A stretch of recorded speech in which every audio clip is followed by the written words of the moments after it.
gigantes, en las cuales se combinan imágenes de archivo, imágenes de la naturaleza, textos de Moby Dick y del poema Whale Nation. El resultado es una obra multifacética sobre las experiencias, al mismo tiempo, simultáneamente, ricas y brutales de la interacción del hombre con el océano, ¿no?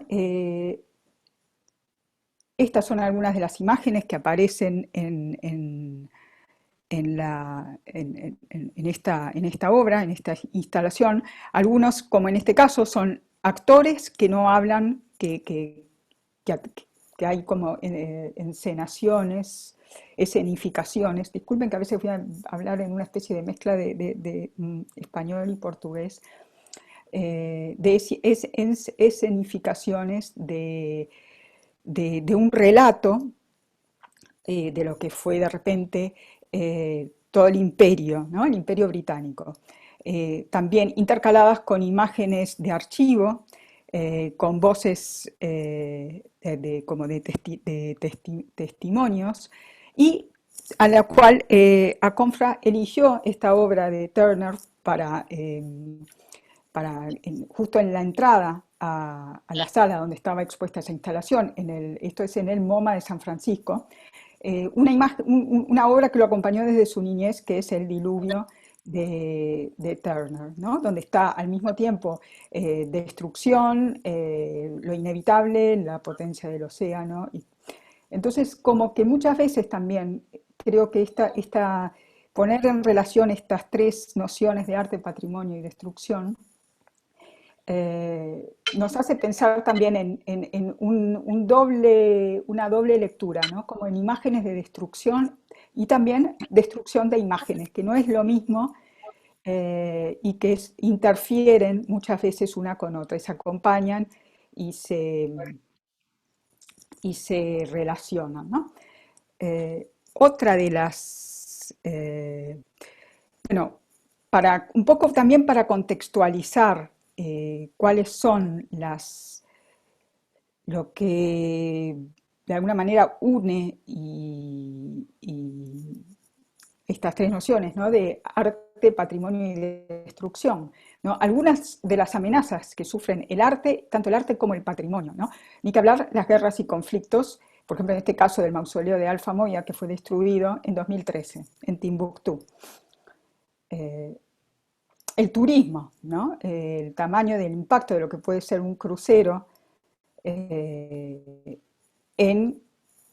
un escenario como podría ser Venecia, ¿no? El impacto no solo de la cantidad de gente, sino también visualmente y en los efectos que eso puede tener.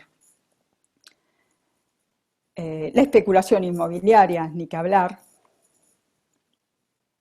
que también en el caso del Hotel San Rafael fue... Bueno, le puse salir, lo tengo en silencio. a ver, hay alguien que está... el Hotel San Rafael, que a raíz del proyecto de Cipriani y todo lo que fue la movida y de que todo, o sea, que también se expresaron las sociedades de arquitectos de diversos países, cartas de apoyo contra la destrucción, contra la demolición del Hotel San Rafael. Y que también podría ser... la pregunta podría ser, ¿qué es lo que consideramos patrimonio del Hotel San Rafael, ¿no? Si es lo que fue una época, si es la arquitectura, si es un sistema constructivo, si es las obras que estaban, si es una imagen en la Rambla de la Brava. Bueno, todas esas cuestiones que oscilan entre lo material y lo inmaterial. Otra amenaza que sufre tanto la arquitectura como el arte es la preservación, reparación y mantenimiento, ¿no? Esta vivienda de George Nakashima que integra sistemas constructivos muy osados con sistemas constructivos tradicionales japoneses, con bóvedas de cáscara, con losas suspendidas, y que el hecho de que para mantenerlo tienen que haber los artesanos y obreros que sepan cómo hacerlo, que no es simplemente arreglar un poco, es un saber que hay que mantener. Por ejemplo, cómo se repara todo el interior que es como de gran influencia japonesa o de la tradición japonesa. Entonces, esos son un poco las amenazas que tienen, que los tenemos que pensar tanto para el arte como para el patrimonio. Pensé también en cómo organizar esto, cómo organizar la charla. Entonces, una primera parte que va a ser sobre arquitectura, después sitios arqueológicos, objetos y museos. Un poco para ver las amenazas que tienen uno y otro, las diferencias y las distintas situaciones en las que están, ¿no? Bueno, ni que hablar la imagen de Asímacos, ¿no? De la fábrica, que la vivienda y fábrica de alfombras, y que también esta ausencia hoy por hoy en la RAM, ahí en Avenida Italia, que también está todo el tema del calado, la iluminación por atrás, la destrucción.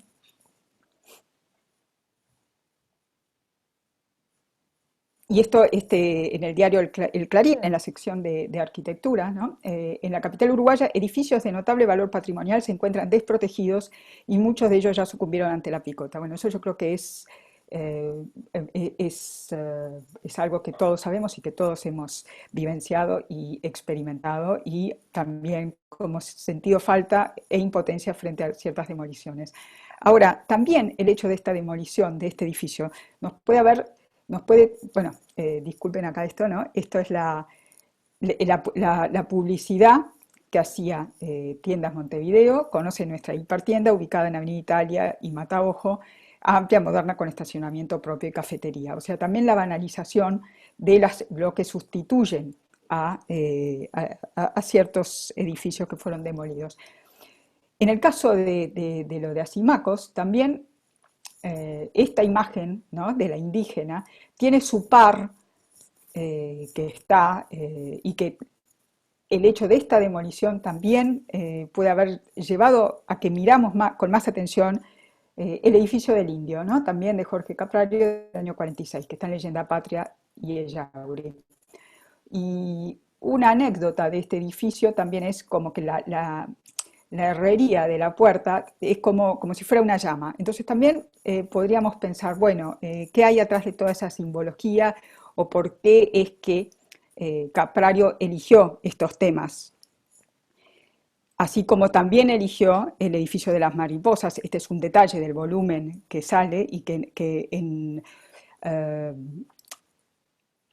en los apartamentos en sí, ahí en ese volumen están los baños sociales, ¿no? Pensemos también que, bueno, la leyenda patria, el indio, las mariposas, el poema de Zorrilla de San Martín, habla también de toda una configuración y de una interrelación e interacción entre arte y arquitectura. En este caso, no solo la poesía, sino también todo lo que fueron esos relieves o esos bajos relieves. En el caso del indio también se iluminaba, en el caso de la indígena también, de la fábrica de Asímacos, y aquí en este caso el bajo relieve. Otro caso también de una destrucción que también a lamentar fue la Casa del Pueblo de Víctor Horta en Bruselas. Eso es lo que hay hoy, esta torre de oficinas que está desde el 68. Esta es la vista, con la iglesia atrás, la catedral atrás, en la plaza del Sablón. Y esto era la Casa del Pueblo de Víctor Horta, ¿no?, que fue construida entre 1895 y 99, fue demolida en el 65. Muchos ciudadanos de Bruselas que se acordaban de lo que fue la demolición y hablaban del impacto que eso tuvo, como de una herida en la ciudad, como algo que era icónico y el cual todo el mundo reconocía como propio y era parte de la identidad de belga. Ni que hablar de Víctor Horta como uno de los arquitectos del Art Nouveau. Esta es un poco la otra vista de la Casa del Pueblo. Esta es la planta, o sea, tenía tiendas, tenía salones de juegos, tenía almacenes, tenía carnicería, tenía un gran vestíbulo, un hall y sobre todo una sala, un comedor, que esta es una foto de lo que era el comedor. Si pensamos esto frente a lo que lo sustituyó, sin duda perdió la ciudad, ¿no? Esta es otra vista del teatro que tenía el trabajo de herrería, y también el programa, ¿no? Pensemos que una casa del pueblo que tenía teatro, comedor, tiendas. En la década del 80, con los restos de la Casa del Pueblo, la comuna decidió construir el pabellón Horta en el Parque Rey Balduino. Y debido a la falta de presupuesto, la herrería original se deterioró, ¿no? En el 80, esta foto es del 89, y quedaron tirados los restos, ¿no? Incluso este resto fue encontrado en un barrio de Bruselas, ¿no? Lo que habla también de no sé si es desinterés la palabra o indiferencia, o no solo o sea, por parte de las autoridades, la falta de presupuesto, la necesidad de políticas, bueno, todo eso que más o menos todos tenemos una idea, ¿no? De lo que es. Este es otro caso, Gordon Matta Clark, es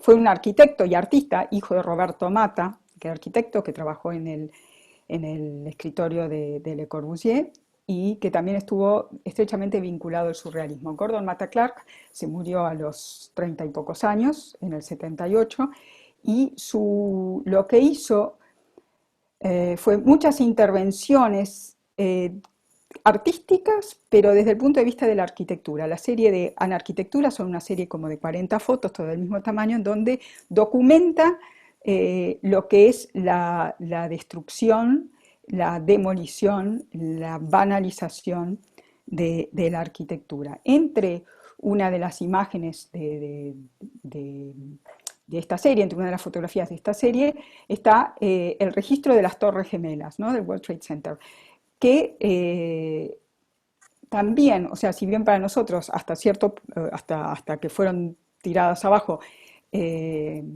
hasta que fueron derrubadas, eso era parte, para nosotros era como un dato, para la ciudad de Nueva York eso tuvo un impacto enorme y fue un tema de discusión entre arquitectos, estudiantes, artistas, al punto de que lo consideró necesario de incluirlo en su serie de Anarquitectura.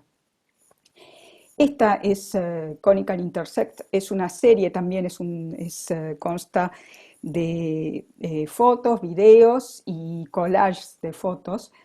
Conical Intersect fue su intervención para la Bienal de París del 75. Esto eran dos edificios, dos viviendas, casas de apartamentos del siglo XVII, al lado, ahí en el barrio de Les Halles, al lado del Centro Pompidou. Y se la dieron, o le pidieron a Matta Clark que hiciera una intervención en eso para la Bienal. Y lo que hizo fue atravesar el edificio por un cono de revolución cuyo vértice estaba en una de las esquinas y atravesaba pisos, armarios, paredes, vigas, pilares. Y entonces, dibujando en las paredes con una cuerda, donde ese cono atravesaba a la estructura, fueron recortando y tirando abajo y haciendo esas, ¿cómo sería?, extrucciones. Lo que sí es importante destacar es que los edificios en los cuales Matta Clark intervenía estaban destinados a la demolición. Entonces su propuesta era darles una cierta relevancia antes de que fueran demolidos y que no eran y también como que no solo fueran considerados como un desperdicio arquitectónico. Los cortes fueron hechos a mano, o sea, fuerza manual, no con herramientas mecánicas, y en este caso, al mismo tiempo en que iban terminando esta intervención, una pala excavadora iba demoliendo, o sea que también estaban los riesgos que ellos sufrían al hacer estas acciones. Durante el tiempo que duró esto, tuvieron intervenciones con los transeúntes, les preguntaban qué les parecía, a ver qué opinaban, eh, hacían hamburguesas en la calle y se las ofrecían a los que pasaban. O sea, también tenían su relación como artistas con el público. Esta es Mata Clark y Jerry Hovaginian haciendo los cortes. Y en el caso de, de estas intervenciones también, es importante destacar que ninguna de estos edificios colapsó por fallas estructurales, por haber tocado la estructura y que eso fuera una causa de demolición. Sufri- todas tuvieron su intervención eh, sin haber colapsado. ¿No? Ahí también cómo es que van cortando los pedazos de viga, los van tirando para abajo. Estas son otras fotos son registros de la intervención. Me gustaría mostrarles ahora una parte del video. Ay, ¿cómo es que hago esto? Disculpen. Parte del video de donde está. El gobierno argentino amplió el confinamiento en principio hasta el 24 de mayo. A ver, un minuto.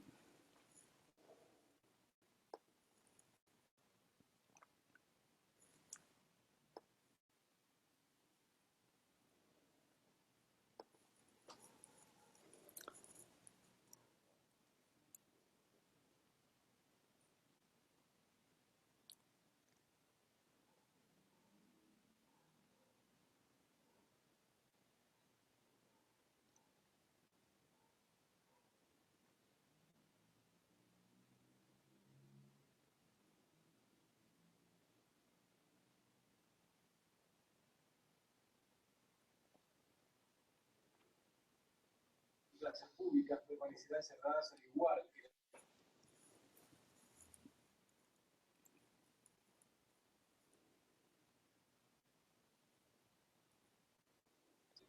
las zonas más vulnerables.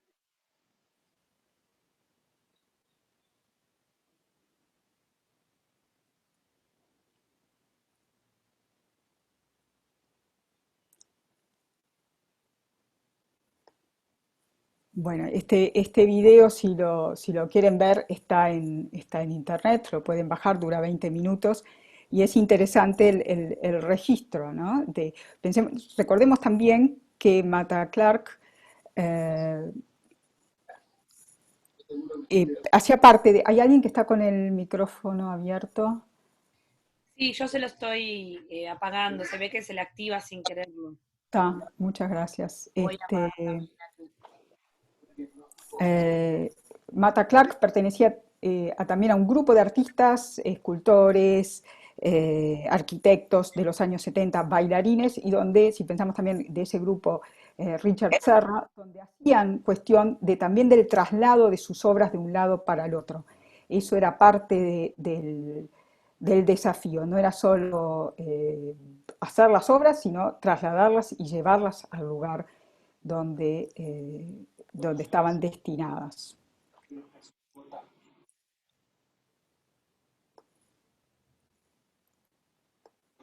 La circulación del virus comenzó antes de que fuesen implementadas. A ver quién está con... Decime una cosa, Flor, acá no sé si se ven todas las imágenes al costado o se ve solo...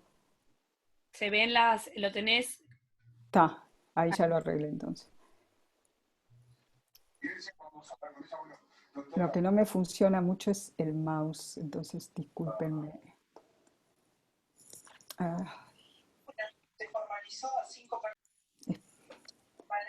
En el caso de Mata Clark, ahí también de vuelta tengo esto acá, disculpen, pero a ver si puedo arreglarlo, lo del mouse. Perdón, Elena, Sí, estoy tratando de, ahora sí, Marta Hughes, si me oís, tu micrófono se activa y yo soy la que te lo estoy silenciando. Te digo por si lo vamos a dejar silenciado. ¿Sí? Yo lo Perfecto. dejé, yo se lo silencié ahí también. Se le activa. Hay algo que... ¿Ah? Sí, Si estás está. tocando algo por alguna razón que se te active, fíjate porque te lo vamos a silenciar y que te quede así.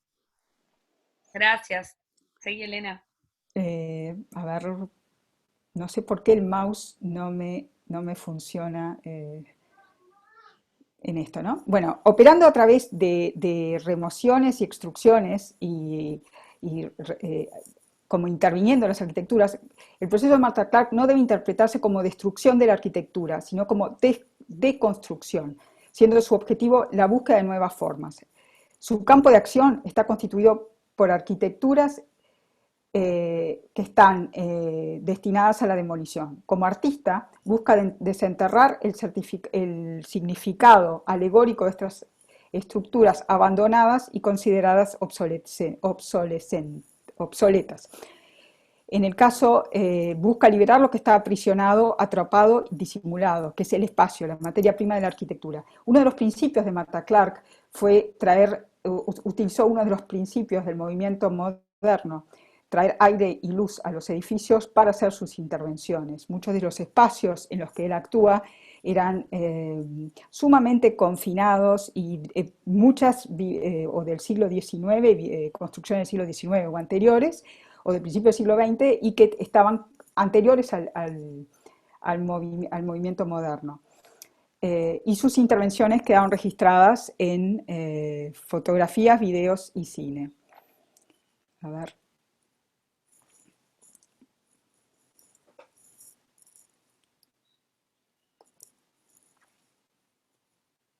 Disculpen que no sé por qué no me está funcionando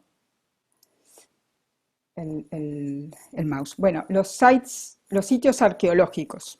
Eso es otro capítulo aparte donde muchas veces se unen arte y patrimonio y destrucción, ¿no?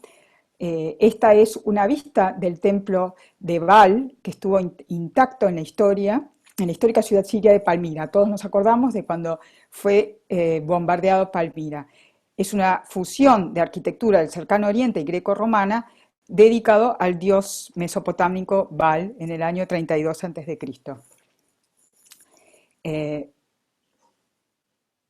A ver,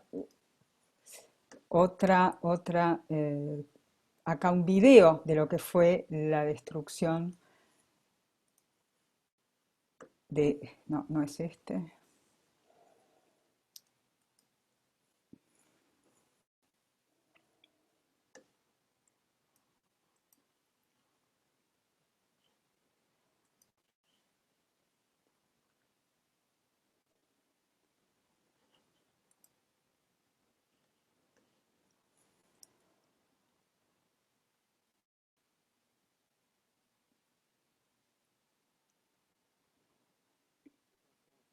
No, disculpen, no es este, es el anterior.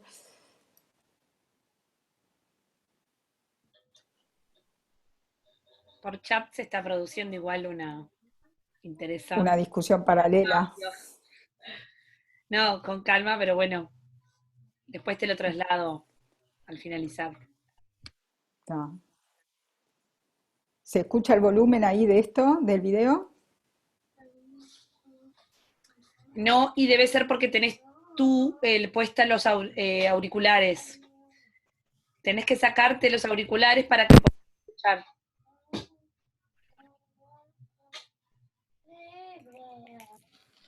¿Tenés subido el volumen? ¿Bien subido? Sí, sí, al máximo. Y el de la compu también, o sea, el del video también. También, sí. Ahí es algo del sistema, ¿no? Como que no lo estoy consiguiendo. A ver si bueno, no lo voy a pasar de vuelta porque eh, ya lo vieron, ¿no? Entonces, ese video, que fueron 40 segundos, que ISIS lo disponibilizó, y que también tiene una cantidad de imágenes problemáticas, ¿no? Muchos historiadores del arte, muchos investigadores, arqueólogos, se preguntaron a ver si realmente eran las obras reales las que estaban destruyendo. Y hubo toda una discusión ahí al respecto. Una de las cosas, uno de los aspectos, una de las colocaciones fue de que había fotos de la UNESCO de esa misma sala y que estaba ese mismo objeto expuesto. También se dijo que, por ejemplo, el caballo alado o el león alado asirio, como era imposible de venderlo en el mercado negro, lo destruyeron. Pero otros objetos que aparecen en ese video, que eran de yeso, no eran eran copias. Entonces, ¿cómo fue eso, no? ¿Cómo esa cuestión de lo que sería el tráfico de obras de arte en el mercado negro, cómo es que se venden, qué es lo que se destruye? Pero lo que es importante es, a ver, eh, ay, disculpen que hoy estoy con, esto me estresa muchísimo.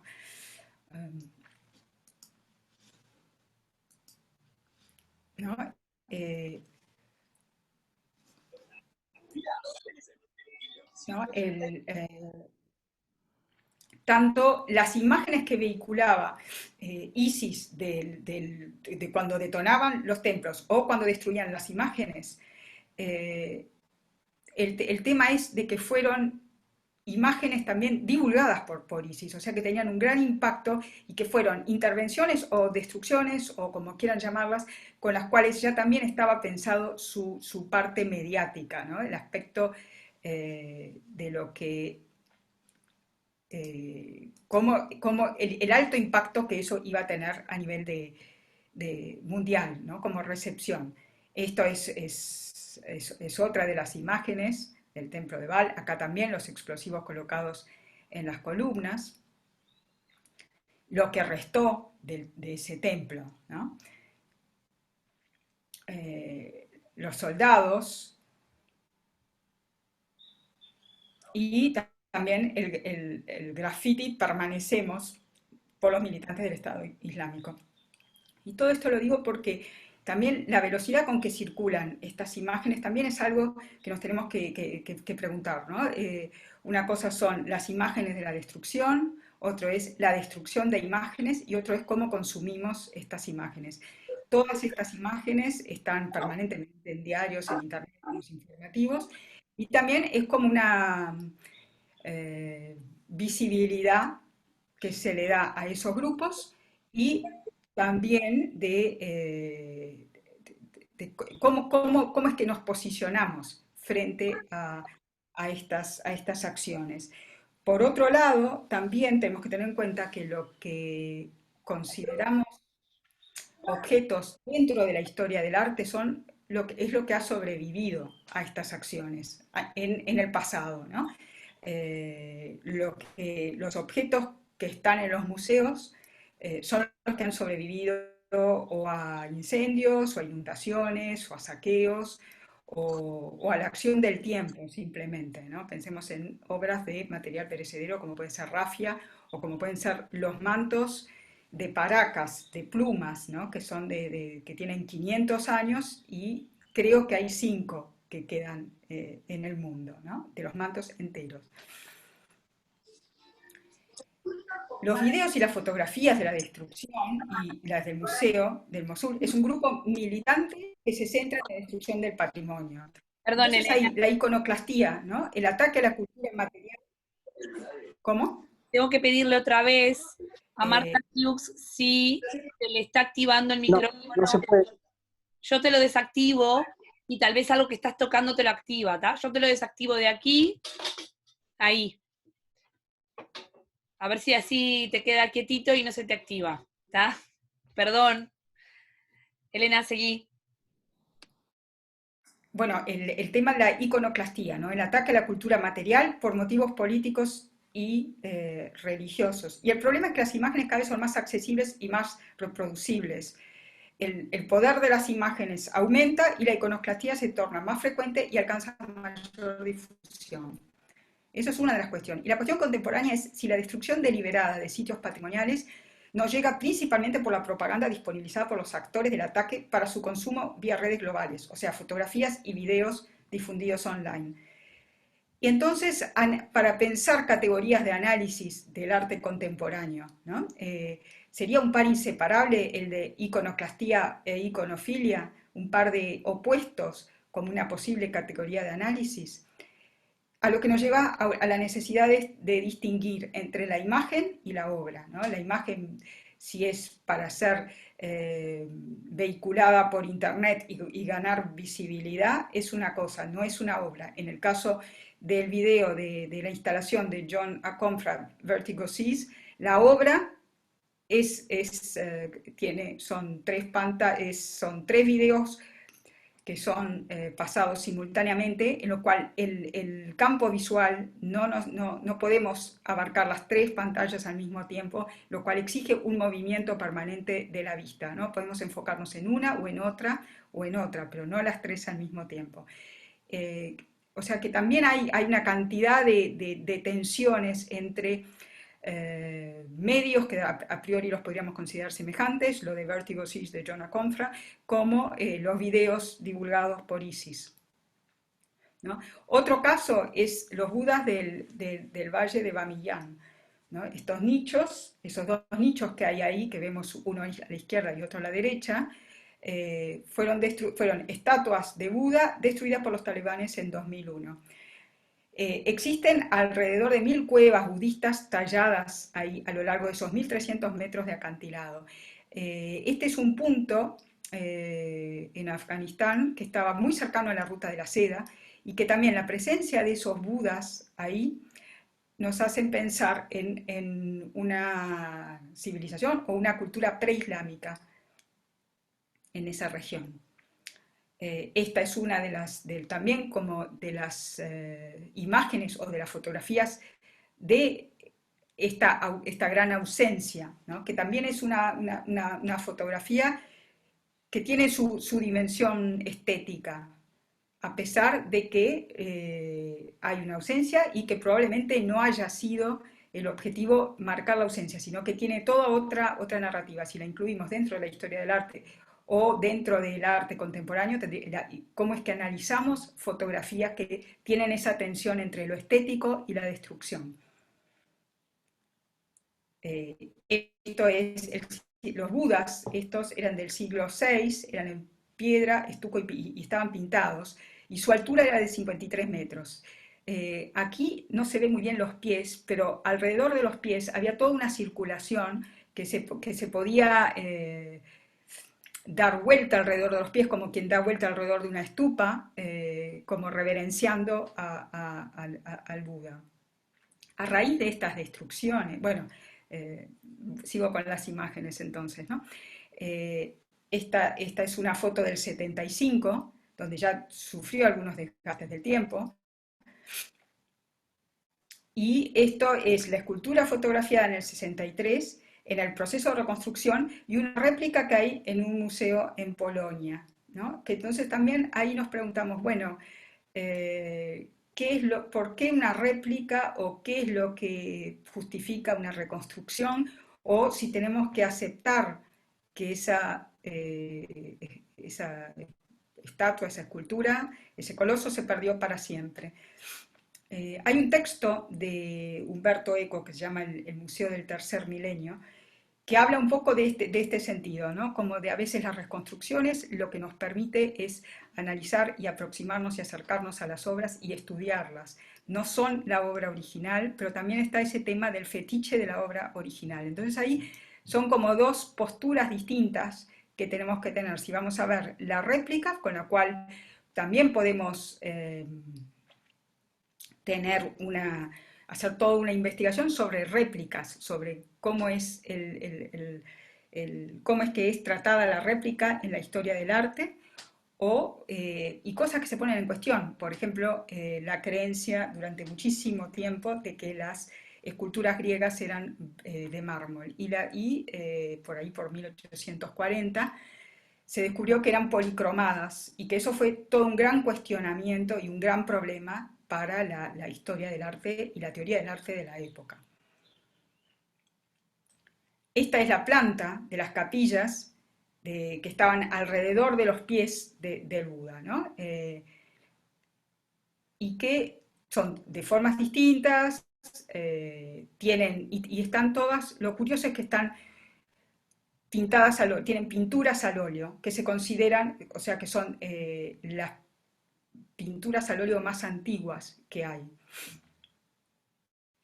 Esta es en una de las capillas, esta es otra, y que muchas se descubrieron a raíz de la destrucción de los Budas. Esto es el interior de una de esas grutas o cuevas o cavernas.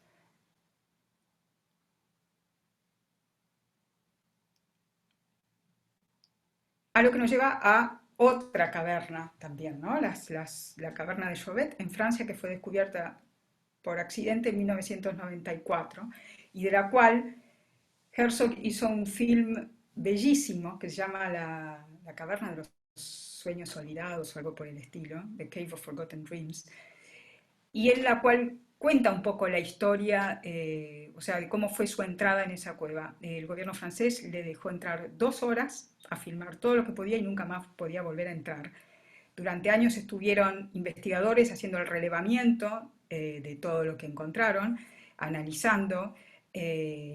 No podían, Werner y Herzog y su equipo no podía estar más de 2 horas porque había una alta toxicidad por dióxido de carbono y gas radón. Entonces también no se podía, también por el tema del deterioro de estas pinturas. Y entraron él, el camarógrafo y un auxiliar. Y toda la parte de iluminación la hizo Herzog, ¿no? Como con los equipos que podían cargar las baterías y con lo que podían cargar al hombre. No podían entrar con nada más.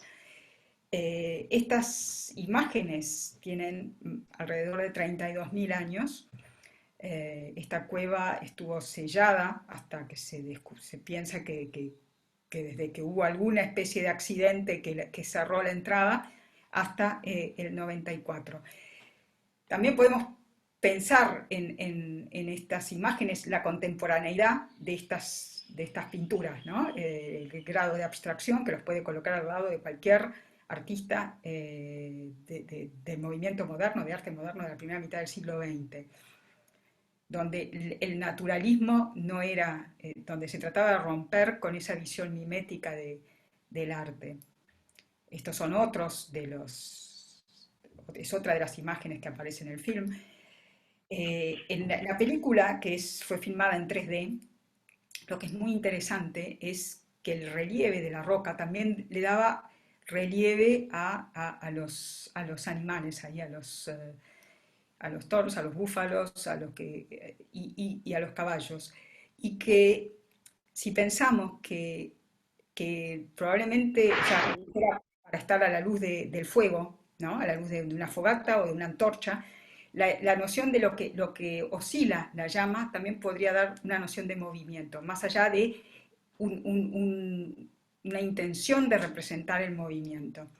Hay una parte que en determinada época del año, cuando empieza a descongelarse la nieve de la montaña, hay filtraciones de agua y en esos casos se arma una especie de lago y ahí también es donde van a tomar agua los caballos, que también en la película está como con muchísima sensibilidad mostrado. Esta película está en internet, la pueden ver todos, y se las recomiendo. Esta es otra de las imágenes.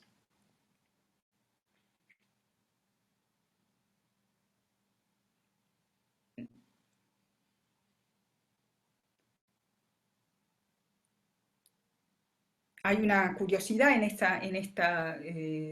esta cueva, de repente hay una cantidad de manchas rojas que después cuando se acercaron los investigadores vieron que eran manos y donde se pudo identificar que eran de la misma persona porque el dedo meñique tenía como que estaba torcido y eran todas iguales. O sea, ¿cuál sería el objetivo de esa caverna? ¿Qué es lo que se iba a hacer ahí? Lo que para pensarlo en términos de destrucción y en términos de patrimonio, porque el grado artístico de estas pinturas es obvio, esta caverna fue cerrada, se pensó hacer, que no sé si se llevó a cabo, si está terminado, una especie de réplica como a 30 kilómetros de ahí, que sería como un Disney. Entonces, ¿cuál sería el objetivo? ¿No?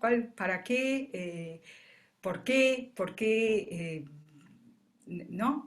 ¿Qué necesidad tenemos a veces de ver las cosas, aunque sea una réplica o un simulacro? Porque el caso de ese parque en las proximidades de esta caverna actuaría como un parque de diversiones, ¿no? Entonces también ahí lo que nos pone en cuestión son el arte como entretenimiento, ¿no? O el patrimonio como entretenimiento, o la industria del entretenimiento, que es otro de los factores también que podemos pensar como que tensionan y que pueden llevar a su destrucción o su deterioro. Bueno, objetos también que son patrimoniales y que son objeto de destrucción o de preservación. Estas son stills de ese video de la destrucción de las imágenes del Museo de Mosul. La destrucción de este león alado asirio que estaba en el video ese que vimos de 40 segundos y que tiene hay un ejemplar en el Louvre y otro en el Metropolitan de Nueva York. O sea, por eso se pensaba, o un investigador lanzó la hipótesis de que como no lo pudieron vender para recaudar fondos, lo destruyeron, que también es altamente problematizable y discutible como hipótesis. Ai Weiwei, también un artista contemporáneo, con estas 3 fotografías, ¿no? Dropping a Han Dynasty Urn, un jarro, un vaso de la dinastía Han, y la secuencia de esas 3 fotografías, ¿no? A lo cual el propio Ai Weiwei declara: esta imagen es poderosa solo porque alguien piensa que es poderosa y le otorga valor al objeto. Pero de hecho era una urna ceremonial de 2000 años de antigüedad, a lo cual él considera un ready-made cultural. Esa dinastía se considera un periodo decisivo en la historia de la civilización china, y romper deliberadamente un objeto icónico de esa época es equivalente a descartar una herencia de significado cultural. Ahora, ¿cuál es el objetivo de esta destrucción? ¿O cuál es el objetivo de esta serie de fotos, o de documentar este hecho? Y de retomar la idea de ready-made de Duchamp, que también ya tiene 100 años, ¿no? Como que de alguna manera seguimos a las vueltas, incluso en el arte contemporáneo, con cuestiones del arte moderno. Y esto es una declaración de Ai Weiwei, que Mao solía decirnos que solo podemos construir un mundo nuevo si destruimos el antiguo. Esto es la destrucción generalizada durante la Revolución Cultural China, y la instrucción de que para construir una nueva sociedad uno debe destruir el Si Jiu, las viejas costumbres, hábitos, cultura e ideas. O sea, todo el saber condensado en objetos. Si es que consideramos a las piezas de arte, a los objetos, como un saber condensado y como órdenes del pasado que fueron condensados y expresados en esos objetos. Bueno, esta imagen creo que todos la hemos visto, dio vuelta o sea, tuvo alta visibilidad cuando aconteció este hecho.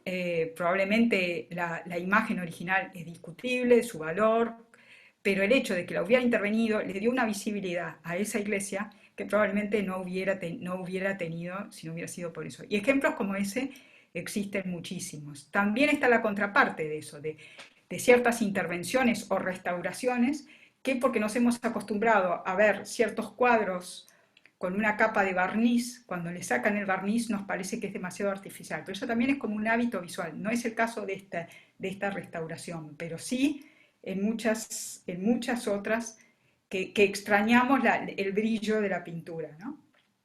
Que hallamos extraño. Este es otro caso de objetos, ¿no? En el museo arqueológico, esta cabeza de medusa está en el exterior del Museo Arqueológico de Estambul. Hay por lo menos 3 cabezas de medusas de grandes dimensiones en Estambul. Esta es una de ellas. Esta es otra, que se utilizó como base en la cisterna de la Basílica de Estambul. La cisterna fue construida por Justiniano y era para abastecer agua a toda la ciudad de Estambul. Esta es otra, que fue invertida, que tampoco se sabe por qué, y que también fueron estas dos que están en la basílica, en la cisterna, fueron utilizadas como bases de columnas. Estas son las columnas en esta cisterna, y la cisterna está rodeada por un muro de ladrillo impermeable de 4 metros de espesor, recubierto de mortero a prueba de agua. El agua venía del bosque de Belgrado, a 19 kilómetros al norte de Estambul, a través de un acueducto de 971 metros y otro de 115, construido por Justiniano. Originalmente tenía capacidad para 80.000 metros cúbicos de agua, actualmente tiene apenas unos pocos metros. Y las columnas, las cabezas de medusa y otros elementos utilizados en la Basílica de Hagia Sofía es un caso de expolio en Occidente, ¿no? También tenemos que pensar eso, de que el Imperio Otomano de alguna manera decidió sumergir en agua esas medusas, tal vez para neutralizar su poder, tal vez como efecto de dominación sobre la cultura grecorromana, y el hecho de que las cabezas de medusas se ponían en edificios como para protección. Y acá en este caso se los sumerge, se los entierra, se le pone una columna encima, es todo también una acción sobre. El caso de los museos. No sé cómo estamos de tiempo, pero por lo menos doy un pantallazo de esto.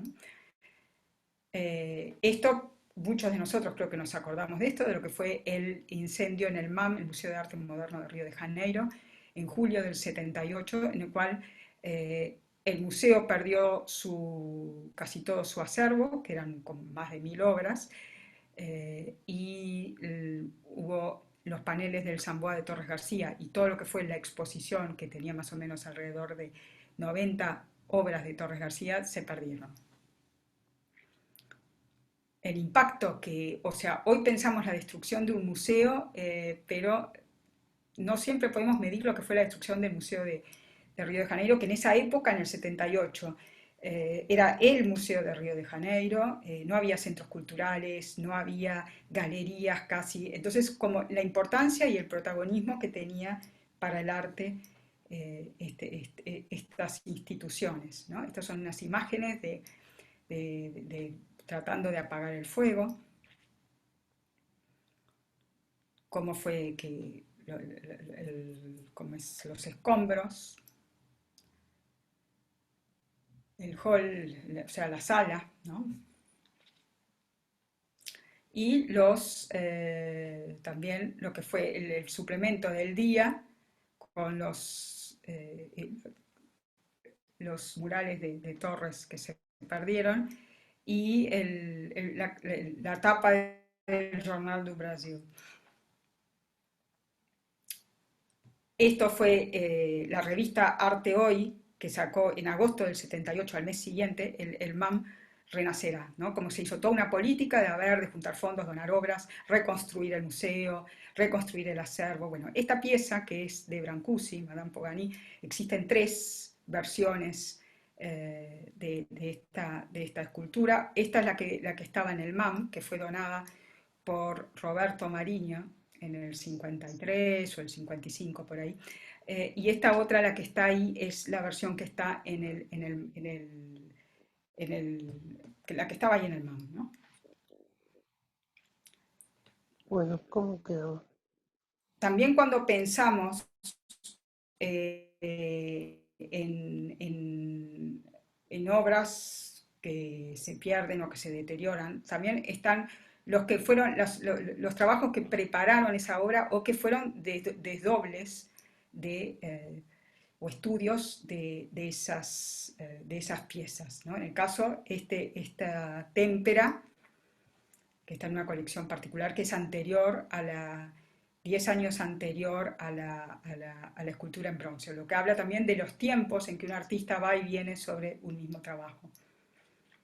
Esta es también la de mármol y otra versión en bronce y piedra que está en el MoMA. O sea, una misma obra que tiene 3 versiones hechas en distintos años y una versión en pintura. Que si pensamos en Brancusi como escultor, también es interesante ver que también trabajaba en otros medios. ¿O por qué fue que trabajó en otro medio también? Es otra pregunta válida. Esta es otra versión que está en el Centro Pompidou, donde está el atelier, donde reconstruyeron el atelier de Brancusi. Esta es la del acervo del Museo de Arte Moderno de Río de Janeiro, y donde unos años atrás hubo una exposición que se llamó Fénix, donde expusieron obras restauradas, que creo que fueron alrededor de 10 del incendio, ¿no? Que tienen sus marcas, pero que pudieron restaurarlas y reacondicionarlas.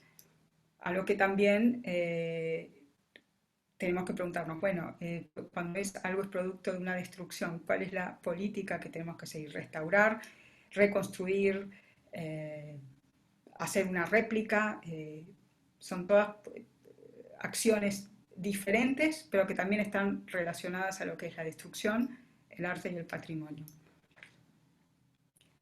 Bueno, una cierta información, un poco de información sobre ese incendio, arrasó con el 90% del acervo, incluyendo la propia colección, la biblioteca, y también cerca de las 200 obras que integraban la muestra Arte Ahora, América Latina, Geometría Sensible. Eso era una muestra, y en otra sala estaba como complemento de esa exposición Geometría Sensible, la muestra de Torres García. Así como algunos artefactos importantes descubiertos a través de excavaciones en ruinas y sitios arqueológicos se convierten en reliquias, la escultura de Brancusi también está en cierto modo relacionado con esta condición. De algún modo, esta escultura representa al MAM. La escultura incorpora la historia del lugar y es una de las obras que sobrevivió al fuego, es un testigo ocular. Sin embargo, en el Museo de Arte Moderno, en la parte como en la entrada al archivo, donde está la historia del museo, no hay ninguna mención al incendio, ¿no? Como que eso también es como, bueno, ¿por qué no se habla dentro de la historia del museo de lo que fue esta tragedia? Otro caso dramático en Río de Janeiro, este era el Museo Nacional, antes del incendio, era el antiguo Palacio Imperial, que fue la primera residencia de la monarquía portuguesa en Brasil. Esta imagen, que también dio vuelta al mundo, fue en el incendio de 2018. Fue un domingo de tarde, a las 7 de la tarde, donde ya no había gente en el museo, porque esto hubiera sido una tragedia, y que se perdió una colección de 20 millones de artículos. El Museo Nacional, además de museo, también era un centro de investigación, había una cantidad de tesis y de trabajos de investigación que no estaban ahí, pero que habla un poco de cuál era el rol de ese museo, ¿no? Para lo que es antropología y historia y arte. Entre las piezas que se perdieron estaba que muchas fueron regalos que les hicieron, ya sea en algunos casos a Joan VI, en otros que fueron comprados, en otros que fueron de alguna manera donados, o cómo se fue constituyendo esa colección. Esta armadura de madera, ¿no? Esta escultura de un dios egipcio, que es mitad hombre, mitad león, del 350 a.C., esta túnica miniatura del siglo XV, una túnica incaica, un fragmento textil también, entre el siglo X y el siglo XV, una urna funeraria del norte de Brasil, un zoolito en forma de pescado, estas máscaras de la región del Alto Xingu, que fue una investigación iniciada por antropólogos del Museo Nacional, ¿no? Otra máscara estos frescos de Pompeya,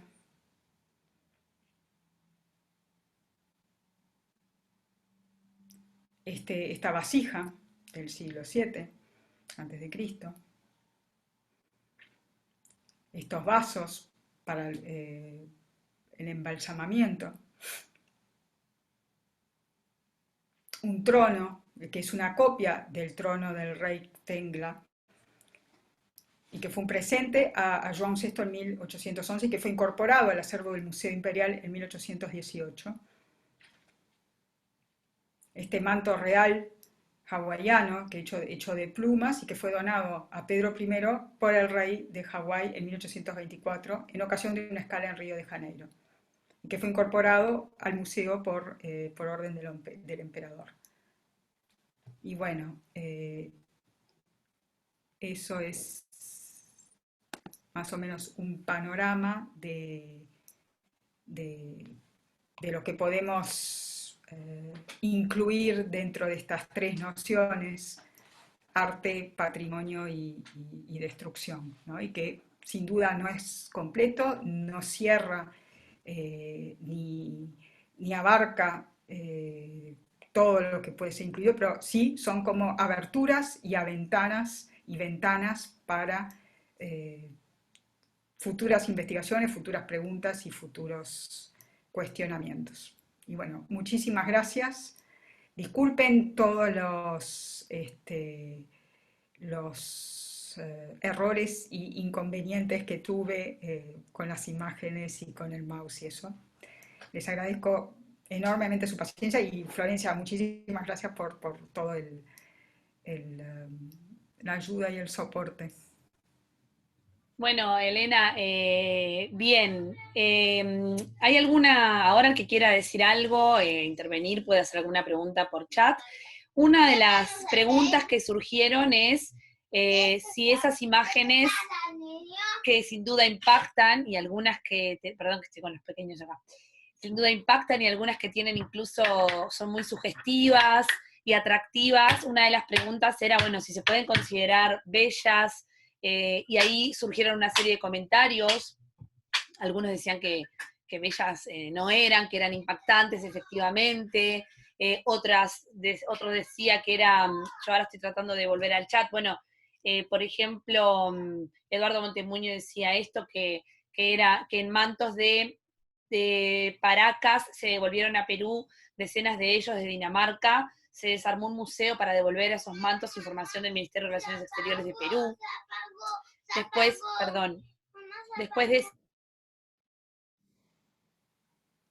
Creo que en relación a eso que decís, Eduardo, de los mantos de Paracas, es interesante, que es un tema que no toqué porque me parece que es enorme, el tema de la restitución, que sin duda es enorme. Yo tenía entendido de que quedaban 5, así que muchísimas gracias por tu actualización y voy a buscar ahí en el Museo de Dinamarca a ver cómo es la historia de ese museo y cómo fue que llegaron ahí. En relación al tema de la belleza, y es te una... digo, esto de la belleza, te digo, bueno, María también, ¿qué es lo que entendemos por belleza? Si es algo que se acomoda a nuestra...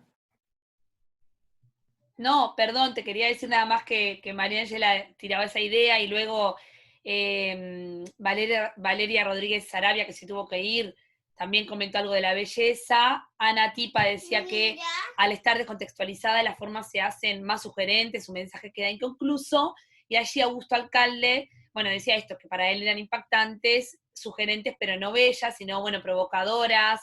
Lo más interesante es que quizá las consume más gente que la imagen original, la de la obra en sí. Creo que eso es interesante, es un poco lo que apuntaba tu charla, Elena. Sí, inclusive ahora de que muchas apreciamos una imagen más que la obra en sí, ¿no? Hay un libro de Richard Sennett que se llama Carne y Piedra, y que en un momento, no me acuerdo si es en la presentación o en el epílogo, habla de una experiencia que tuvo con un amigo que era un veterano de Vietnam a la salida de un cine en un suburbio americano y de una ciudad americana, y que su amigo era lisiado de guerra y saca su mano ortopédica y prende un cigarro, y la reacción que eso generó. La película era una película de guerra en la cual nadie manifestó ninguna incómodo, al revés, hubo aplausos y qué sé yo, según relata Richard Sennett, pero la reacción que tuvieron al físicamente encontrarse con un lisiado de guerra, ¿no? Creo que muchas veces en estas obras las podemos relacionarnos con ellas a través de imágenes. No siempre es fácil eh, en llegar al lugar o tener el impacto por un tema de escala y porque probablemente ahí también diferenciando escala y tamaño, escala tiene en relación al cuerpo humano, en cómo es que nos relacionamos con esa obra o con esa pieza, y muchas veces el tema, ahí lo de la belleza y lo de lo sublime tiene que ver con eso, a ver si es como que nos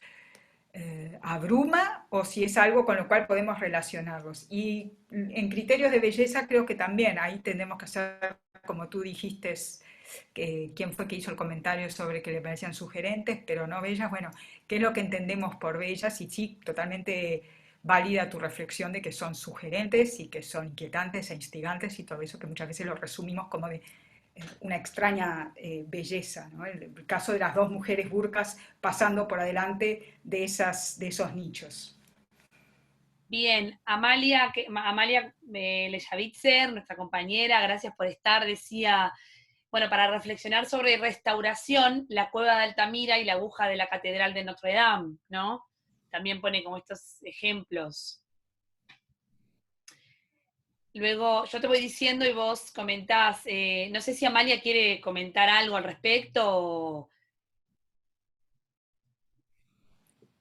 No sé si está Amalia. Capaz que sí está. Después, Eduardo Montemuño decía también, el expolio cultural es un tema de perspectiva de una cultura sobre otra. Los españoles no dudaron en llevarse material de los templos prehispánicos y los muestran hoy como trofeos de guerra en varios museos e iglesias. Un poco también relacionado con eso del original, el original o el lugar original, ¿no? ¿Dónde cobra sentido la obra? Me parece que también eso que mencionabas, Elena, de la réplica y el original es interesante. Y sobre los mantos de Paracas, Y perdón. también en eso que dice Eduardo, también, Sí, que en el caso de eso lo que dice Eduardo, también es interesante pensar en Cusco, el Templo del Sol. Bueno, los dominicos construyeron arriba de los templos incaicos sus iglesias, ¿no? Como instrumento de dominación, que de repente también es lo de las cabezas de las medusas, ¿no? Pero que, de alguna manera, eso al estar en una cisterna que abastecía toda la ciudad, ese efecto de las medusas llegaba a toda la ciudad, ¿no? No protegía solo el edificio, sino que tenía un alcance mayor, o sea, paradojalmente, ¿no? Como que esas cuestiones creo que son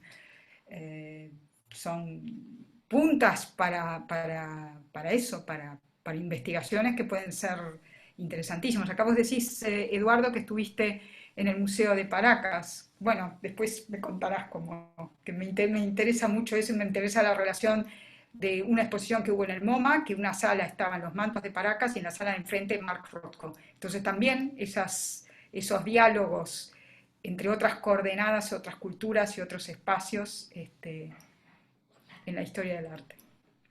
y Amalia dice también, bueno, que era lo que comentaba de la restauración, tanto de la iglesia de la aguja de Notre Dame y lo otro que comentaba que ahora se me fue, perdón, y bueno, y la cueva de Altamira. Entonces dice que bueno, es un poco para reflexionar sobre el rol de los museos de sitio, por ejemplo, y en la polémica en torno a restaurar, replicar, deconstruir, que ciertamente sí, es todo un tema, ¿no? Yo no sé si Eugenia Ravera también quiere comentar algo, ahora si querés le damos la palabra.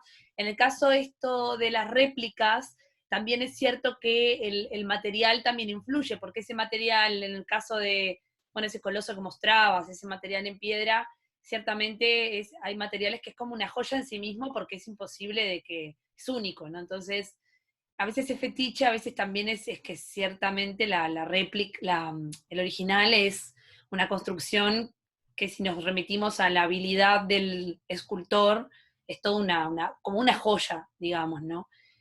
Eugenia quería comentar algo, le damos la palabra, Elena, no sé si querés ya... También está en eso, Sí, sí, sí, para que le damos la palabra, pero para un minutito. En eso que decías también es el poder de las imágenes, ¿no?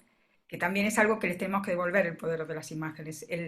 La piedra, o sea, el hecho de que fuera una escultura en piedra, bueno, ¿qué importancia tiene eso? ¿Qué poder tiene, ¿no? Que una réplica hecho con otra tecnología, con otros materiales, bueno, sí, morfológicamente recrea a la pieza, pero ¿será que tiene todo el poder que tenía la otra pieza o será que todavía tenemos cierto fetichismo en el buen sentido, ¿no? Todavía el arte ocupa un lugar fuera de lo cotidiano, ¿no? Como que nos lleva a otra dimensión de lo mágico o de lo no sé qué. bien, sí. Eugenia, ¿querés? Ahora no te veo, ¿dónde estás? Activate tú el micrófono. Acá, acá. La Eugenia. ¿Todo bien? Bien. No, me resultó interesante cómo en la presentación que hace Elena se ven las diferentes maneras de registrar esta pérdida de patrimonio, ¿no? O sea, en el caso de lo arquitectónico disponemos de videos y fotos porque en su mayoría son decisiones, tipo vamos a destruir esto para construir otra cosa, pero en el caso del arte son accidentes en su mayoría, entonces como que el registro es diferente, me parece eso interesante. Y por otro lado, me resulta como impactante y no puedo comprenderlo, como en el caso, por ejemplo, que vos pasabas de Bruselas, ¿no?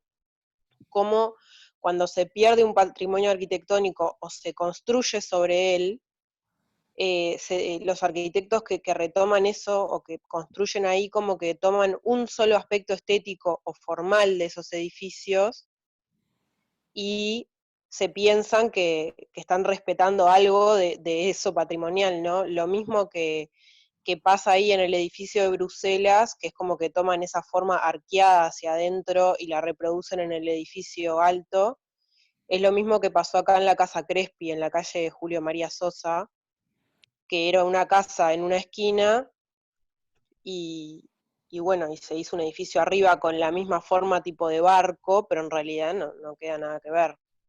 Nada, eso quería comentar. Y eso es todo un tema, ¿no? Las intervenciones en edificios patrimoniales.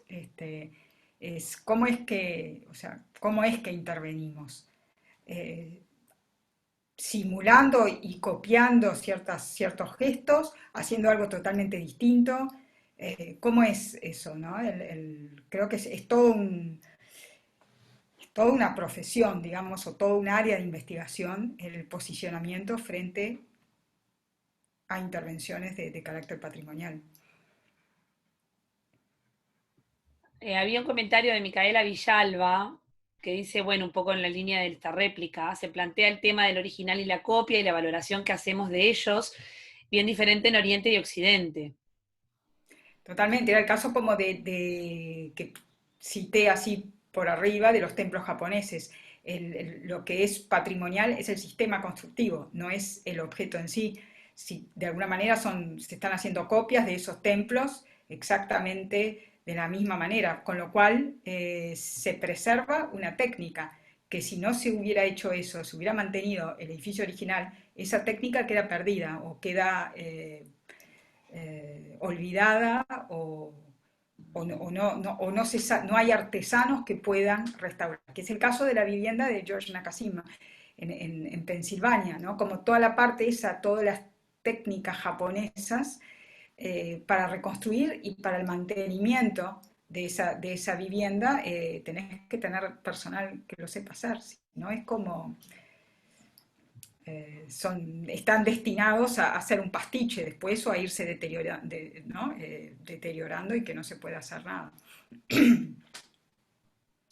Y con respecto a lo que comentaba Eugenia y sobre las intervenciones de edificios patrimoniales, Felipe Veloc comenta que, por ejemplo, en la calle Williman y 21 de septiembre, no me doy cuenta ahora bien cuál es el edificio, pero... Donde estaba Cantegril, el edificio de la torre de ¿cómo es que se llama? De Piria. Sí, Antegril, al que acaba de decir Micaela Villalba. Mm, sí, ese es otro, ¿no? Como que a veces, o si pensamos, yo qué sé, hay casos que que como que se guarda una cosa, una parte y se le construye encima. Bueno, eso es una intervención, pero hay otras modalidades que de repente son menos lucrativas económicamente y generan una cantidad de tener ciertas salvaguardas que también ahí, ¿no? Como bueno, los inversores también tienen que ver. Comenta Amalia, en el caso de las réplicas y de la, dice, bueno, hay casos donde la estética de la réplica triunfa sobre las originales, el caso de las réplicas romanas de las esculturas griegas, policromas, eso que comentaste es cierto, ¿no? La imagen que tenemos de las esculturas griegas y que en realidad eran muy diferentes a la imagen que tenemos hoy y nos choca pensar en la escultura policromada.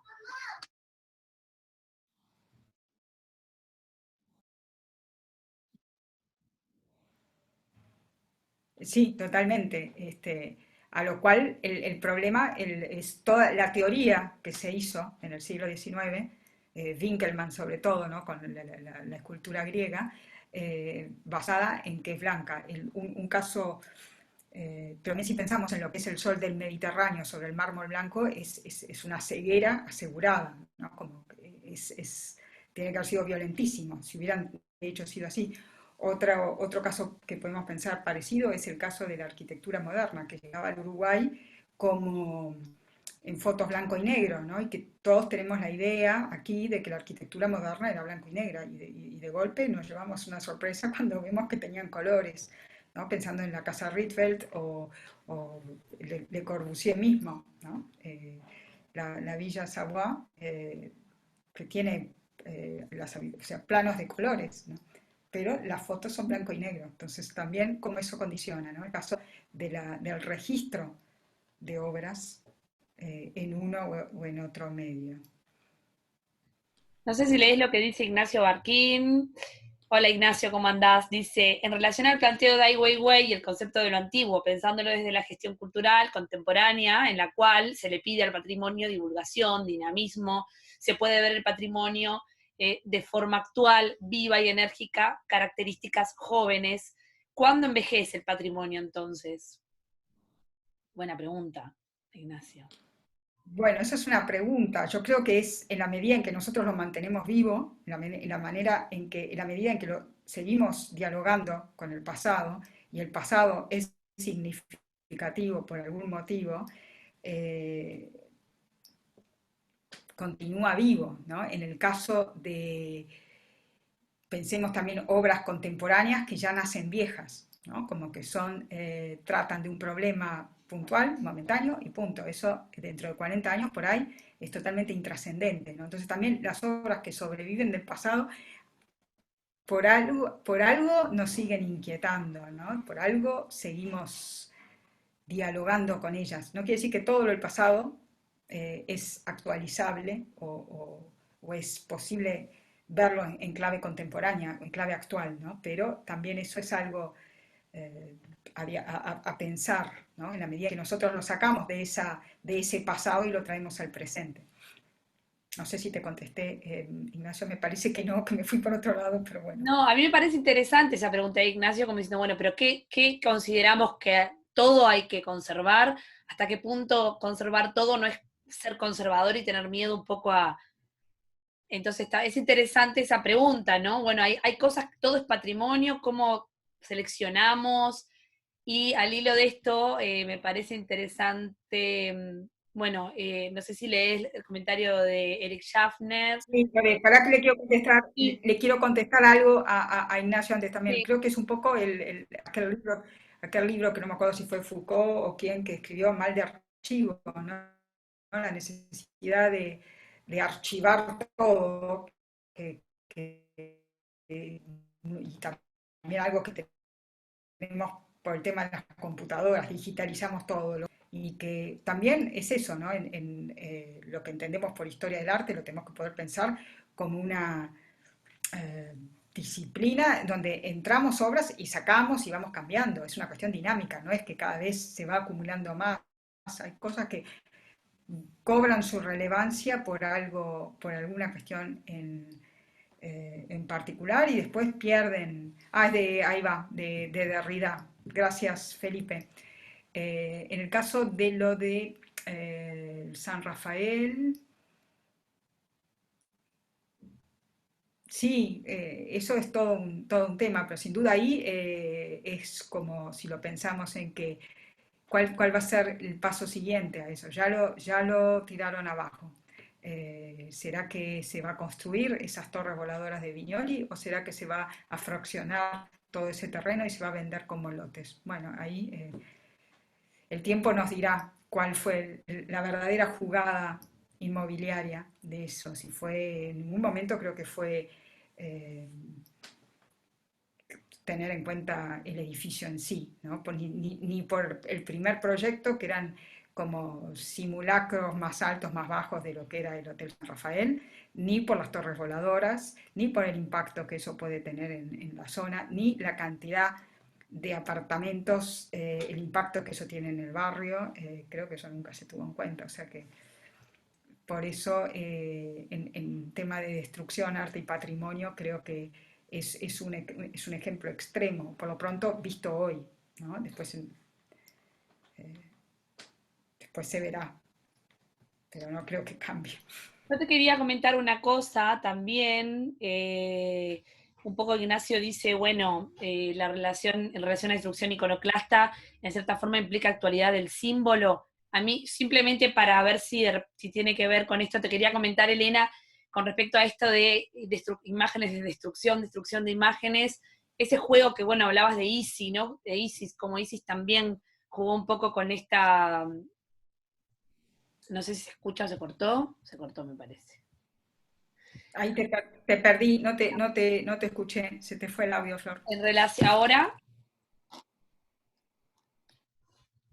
Ahora sí. en relación al tema de cuándo la imagen del tema de las imágenes, cómo estas imágenes que circulan de la destrucción o restauración o de cuando se vuelven de alguna manera excesivamente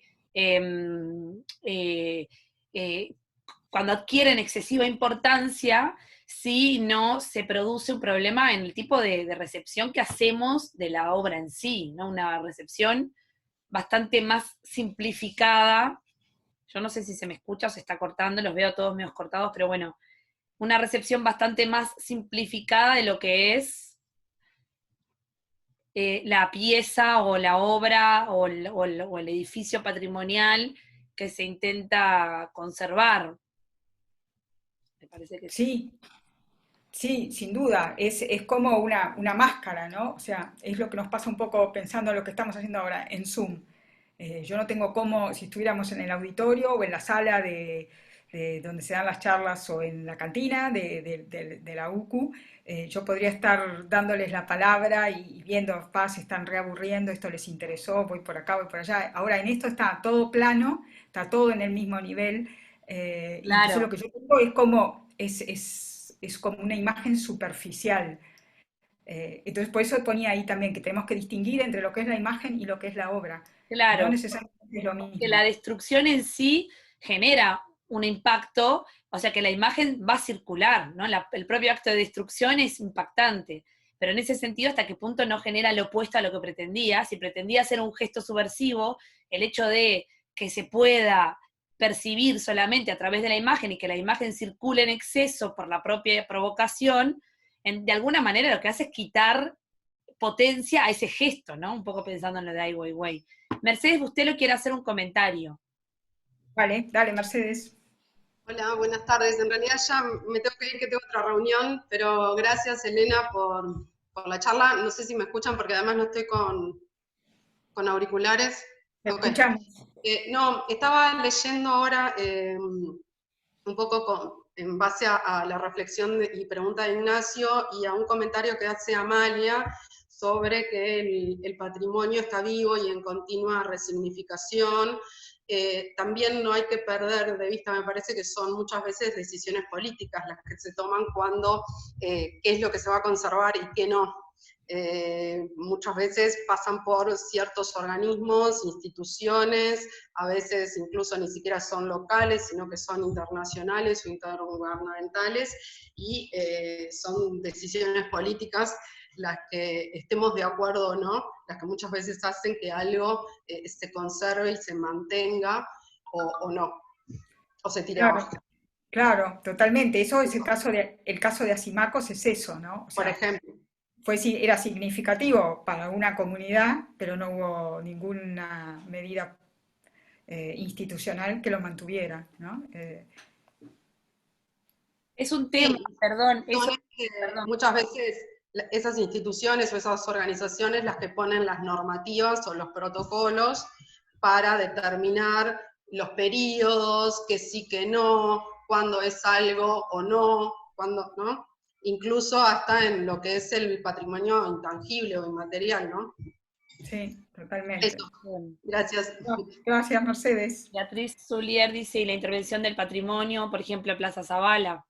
Bueno, sí, totalmente, ¿no? A veces es feliz y a veces no es feliz esas intervenciones. Y que es, o sea, cómo son las medidas de intervención. Y cómo es que nos aproximamos a una obra como la Plaza Zabala. Hubiera sido mucho más de repente, eh, ¿cómo sería? No sé cómo, se me fue la palabra ahora, ¿no? Pero aproximarnos de una manera conservadora, mantener lo que estaba, cuidarlo, no agregar algo que después hay que sacarlo o hay que correrlo, o tenés a todo, ¿no? Tenés toda una población en contra de esas medidas. Ahí creo que son esos territorios que también más que del arte, en este caso, a la pregunta de Beatriz, creo que es más como de la arquitectura y del urbanismo, ¿no? Son políticas o modos de intervenir, eh, más que desde el arte, desde la arquitectura y el urbanismo, que a diferencia de lo que puede ser en una charla en cual hacemos un panorama, ahí estamos lidiando con objetos materiales, ¿no? De hecho, las rejas de la plaza, los árboles, los bancos, y qué es lo que cómo intervenimos en ellos. No sé si ves el comentario de Augusto Alcalde, que se trata de algo bastante más profundo, removedor, que es la destrucción de un ideal o un objeto que se hacía con pretensión de perdurar. El demoler significa la muerte del proyecto. Asociemos la obra al comitente. Sí, sin duda. La destrucción y la demolición, si bien se tocan en ciertos aspectos, no necesariamente tienen los mismos efectos, ¿no? En el caso de demoler una estructura es como decidir, qué sé yo, destruir el busto de Nefertiti, ¿viste? Es como que es una decisión muy compleja. En el caso acá me parece que demoler se trata con la arquitectura también, es bueno, el rol del privado, ¿no? Y de las políticas, qué beneficio se le da a alguien que tiene un edificio que está clasificado como patrimonial, se le da alguna ventaja desde lo público, exoneración de impuestos o alguna ayuda, ¿no? ¿Qué es lo que es todo ese hueco que no siempre es fácil de llenar ni de operar en él?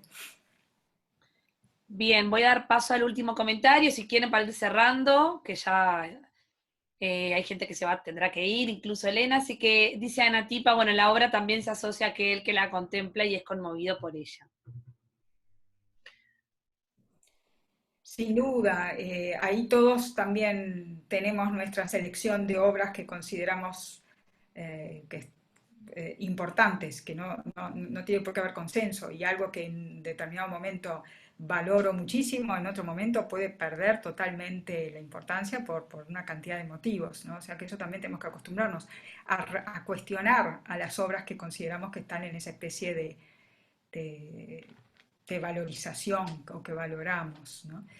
Este, y en cuanto al patrimonio, sin duda lo que vos decías, Mercedes, y lo que varios, Augusto y Walter Esteves, las decisiones, o sea, lo que está clasificado de valor patrimonial dentro de las listas de patrimonio es una cosa. Creo que lo que cada uno individualmente se siente identificado y valora es otra. Creo que también tal vez no tengamos que esperar tanto a que algo sea incluido, sino manifestarnos a favor de que eso sea salvaguardado.